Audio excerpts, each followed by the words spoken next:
فا پر زبر ف، جیم پر زبر جا فجا، عین پر زبر آ فجع، لام پر زبر ل فجعل، ہا پر پیش میم ساکن تو ہم فجعلہم، یہاں پہ میم ساکن کا اظہار شفوی ہو رہا ہے. کاف پر زبر کا، عین پر زبر لیکن صاد ساکن، عین کو صاد ملائیں گے جیسے کعص.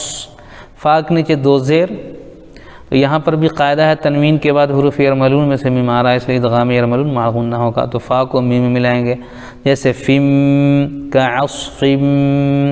میم پر زبر لیکن حمزہ ساکن تو م کعصفم. کاف پر پیش لیکن واو ساکن تو واو مدہ ہو جائے گا جیسے کو م کو. لام کے نیچے دو زیر لیکن آیت کی وجہ سے لام کو ساکن کر دیں گے تو مد عارض بھی ہو جائے گا، تو کعصف مأکول فجعلہم کعصف مأکول.